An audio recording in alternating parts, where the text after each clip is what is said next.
Assalamualaikum warahmatullahi wabarakatuh. Alhamdulillah, wassalatu wassalamu ala rasulillah wa ba'du. Para pemirsa sekalian, Alhamdulillah bisa bertemu kembali dengan saya Muhammad Sofwan Johari lewat video pendek ini dalam serial kajian fikih bisnis, ekonomi, dan keuangan syariah. Sebenarnya apa yang saya jelaskan dalam video-video saya ini adalah bagian dari buku yang sudah saya tuliskan ini ya. Ini ada buku, jelas ya ini. Buku tentang 50 materi kajian fikih bisnis ya, dan juga buku Milliarder Spirit ya. Nah, ini punya putih jadi paling jelas ini ya. Ada juga buku tentang multi level. Nah, pada kesempatan kali ini saya ingin menyampaikan kajian singkat tentang riba. Kalau bicara tentang riba, sebenarnya kalau bicara tentang hukumnya riba itu sudah tidak menjadi perdebatan ya, sudah semuanya sudah tahu, sudah banyak banget Ustadz yang membahas tentang hukum riba, kemudian bahayanya riba, saya kira semua sudah tahu ya. Jadi saya mencoba mencari sisi lain yang belum banyak dijelaskan. Yang belum banyak dijelaskan itu adalah tentang jenis-jenis riba ya. Karena kalau bahayanya hukumnya itu sudah muttafaq alaih lah. Siapa sih yang nggak tahu tentang bahayanya riba dan siapa sih yang nggak tahu tentang haramnya riba? Semua udah tahu dan tidak ada perbedaan pendapat di kalangan ulama tentang haramnya riba itu. Meskipun kadang-kadang ada yang salah ya, salah di dalam berdalil ya, tapi nggak banyak lah, nggak terlalu penting. Nah, kemudian problem berikutnya yang sering jadi masalah itu adalah masalah definisi riba. Riba itu jelas semua ulama mengatakan haram, tapi sebenarnya definisi riba itu apa sih? Memang kalau riba secara bahasa itu artinya tambahan. Tapi yang dimaksud tambahan yang bagaimana itu? Jadi kadang-kadang orang ini terlalu semangat ya, belajar Islam, ya dikit-dikit riba, dikit-dikit riba. Sampai kadang orang mengambil untung aja asal banyak dikit dibilang riba. Kemudian kalau ada orang utang piutang, kemudian memberikan tambahan, yang ngutang tuh ngasih tambahan sendiri ya, nanti dibilang riba, nggak boleh. Nah, padahal kan nggak semuanya seperti itu ya. Ya, kalau dalam utang piutang itu disebutkan dalam transaksi dalam akadnya bahwa ini nanti harus dibayar lebih, memang itu termasuk riba. Tapi kalau tidak disebutkan di dalam akad dan tidak menjadi kebiasaan nggak masalah ya. Itu masalah riba. Kemudian juga orang kadang terlalu semangat jual beli kredit itu dibilang riba. Ya nggak semuanya, tergantung teknisnya bagaimana begitu ya. Harga yang tidak sama antara cash dengan tunai dalam jual beli kredit, kalau kredit sekian, kalau tunai sekian, nah itu langsung dibilang riba. Nah, padahal itu kadang-kadang masih dalam bentuk penawaran ya. Dalam bentuk penawaran belum akad itu sudah dibilang riba. Nah, kalau namanya penawaran itu mah belum akad ya, biarin aja dalam bentuk brosur ya. Nanti kalau sudah dalam bentuk akad, nah itu baru nanti kalau ada orang jualan ya, ini boleh deh kamu bawa barangnya, bayarnya nanti ya terserah lah. Kalau kamu bayar bulan depan 10, kalau bulan depannya lagi 11, kalau bulan depan lagi 12. Nah, itu contohnya begitu, itu yang nggak boleh. Kalau jual beli kredit seperti yang umumnya saat ini, eh, dibikin brosur ya, harganya sekian kalau tunai. Kalau kredit nanti kalau 2 tahun sekian, 3 tahun sekian, itu kan belum akad, itu baru penawaran. Itu mah nggak masalah. Nah, baik jamaah sekalian, terkait tentang macam-macam riba ya, sebenarnya dalil para ulama itu boleh dibilang hampir semuanya merujuk kepada hadis ini ya. Silahkan ini dilihat ini hadisnya ya. Yaitu dalam Sahih Bukhari diungkapkan dengan redaksi seperti ini, la tabi'udz dzahab bidzahab illa sawa'an bisawa'in wal fiddah bil fiddah illa sawa'an bisawa'in wa bi'udz dzahab bil fiddah wal fiddah bidzahabi kaifa syi'tum. Atau di dalam redaksi yang lain diungkapkan dengan الذهب بالذهب والفضة بالفضة والبر بالبر والشعير بالشعير والتمر بالتمر والملح بالملح مثلا بمثل سواء بسواء يدا بيد فإذا اختلفت هذه الأصناف فبيعوا كيف شئتم إذا كان يدا بيد. Terjemah bebasnya begini ya. Jadi kalau orang tukar emas dengan emas, perak dengan perak, gandum dengan gandum, garam dengan garam, kurma dengan kurma, artinya jual beli barang yang sejenis. Nah, itu syaratnya adalah di sini sebutin dua ya, sawaan bisawain, dan sini tambah lagi ya dan biadin. Kalau tukar menukar barang yang sejenis, misalnya uang rupiah dengan uang rupiah, beras dengan beras, gula dengan gula. Nah, kalau barang yang sejenis itu harus tunai dan kuantitasnya sama. Kalau enggak, maka dia riba.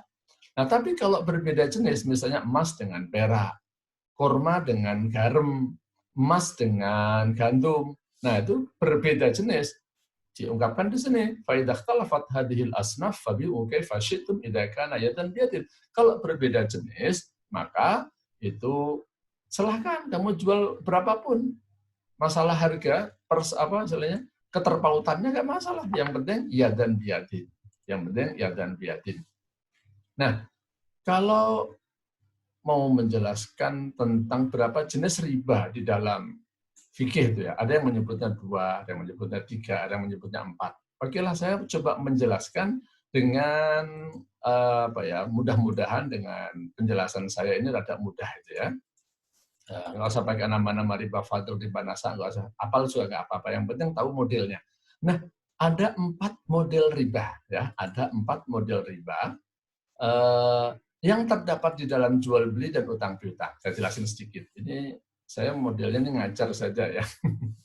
Yang pertama, riba dalam jual beli. Dari hadis yang tadi ya, saya tulis singkatnya begini, kalau dalam jual beli, apabila barang yang diperjualbelikan itu barang yang sejenis, tetapi nilainya tidak sama, maka itu termasuk riba. Ya, itu termasuk riba. Contoh di Indonesia, dalam video saya yang lain, saya ceritakan apa?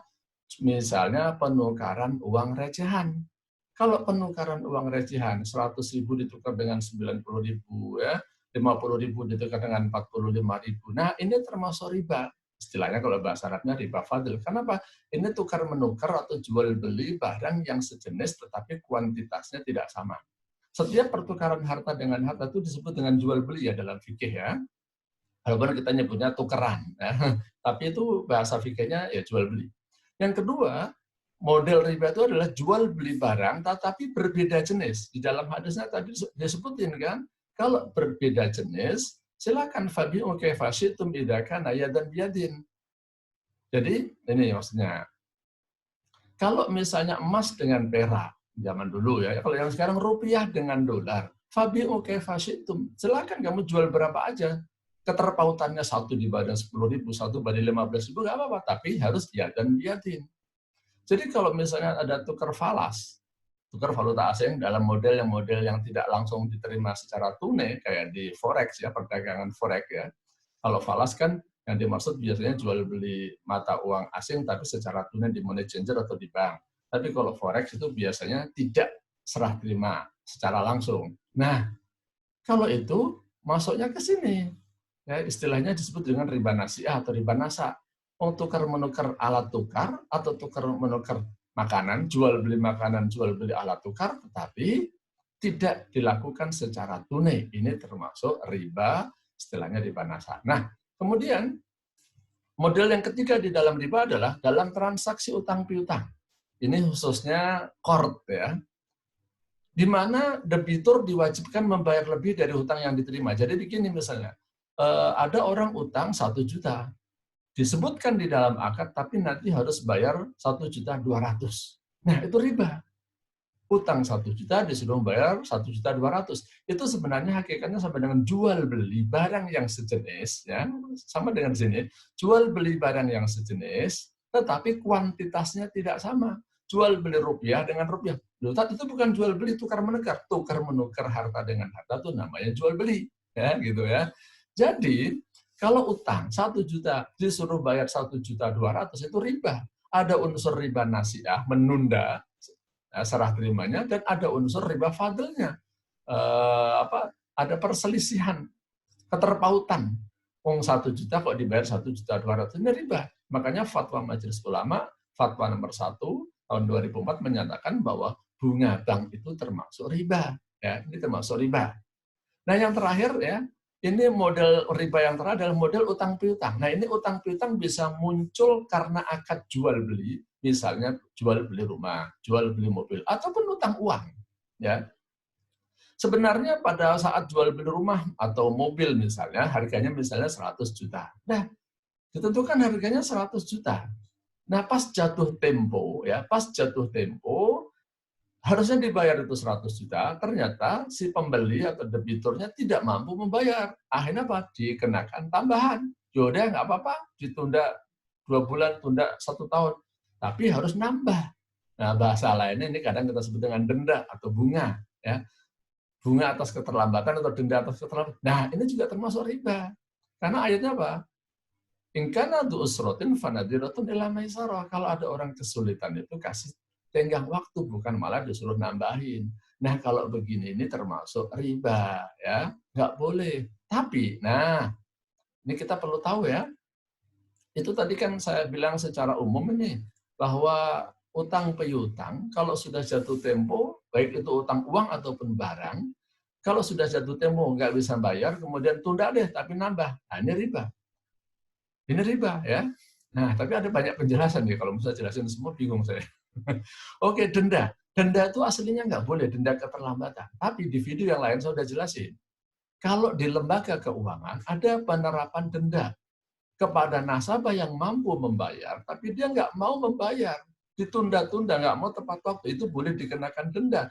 Tapi dendanya ini tidak untuk orang yang ngutangin. Ini masuk hukuman. Kenapa? Orang yang menunda-nunda pembayaran itu termasuk dolim. Kalau dolim, boleh dikenakan hukuman. Nah, hukuman itu mestinya yang menerapkan pemerintah. Maka uang ini ya aslinya masuk ke pemerintah dan mekanismenya apa? Digunakan untuk kegiatan sosial. Begitu ya. Eh, itu jadi tidak semua denda itu langsung haram gitu. Kalau bisa dibuat halal seperti yang diterapkan di lembaga keuangan syariah, mekanismenya denda itu tidak boleh menjadi fee based income bagi lembaga tersebut ya.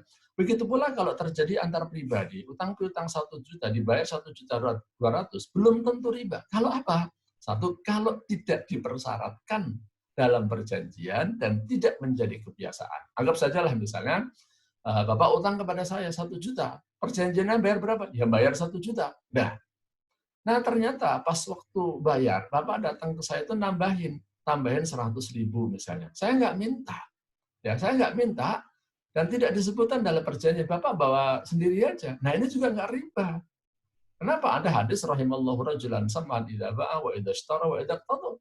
Allah merahmati orang yang mudah, artinya baik itu ya, tidak menyulitkan orang ketika menjual, ketika membeli, dan ketika membayar hutang. Dan Rasulullah pernah tuh membayar lebih. Waktu itu utang onta, gitu kan? Unta yang diutang oleh Rasul itu kecil. Waktu bayarnya nggak ada yang kecil, ya udah bayar lebih gede, lebih tua, lebih dewasa. Intinya lebih mahal, nggak apa-apa. Ya, asal itu tidak diminta dan jangan menjadi kebiasaan. Sebab kalau nanti menjadi kebiasaan, nanti masuk kaidah al-adah tanzilu manzilat syarat. Kalau udah jadi kebiasaan, kalau nggak dikasih tambahan, nanti yang ngutangin biasanya protes. Jadi seakan-akan kalau jadi kebiasaan itu apa? Menjadi sesuatu yang diwajibkan oleh kedua belah pihak. Nah inilah kajian singkat tentang riba. Jadi mohon maaf kalau ada kurang-kurangnya, karena riba itu masalah yang paling pelik, masalah jelimet. Mudah-mudahan video pendek saya ini bisa memberikan wawasan tentang riba, ya, menambah wawasan Bapak Ibu sekalian yang menonton video ini tentang riba. Dan mudah-mudahan Allah Subhanahu wa taala menyelamatkan kita semua dari dosa riba, ya. Riba itu naudzubillah min dzalik, ya. Mudah-mudahan kita bisa meninggalkan semuanya, dan kalau sudah terlanjur dapat riba nanti ada mekanisme.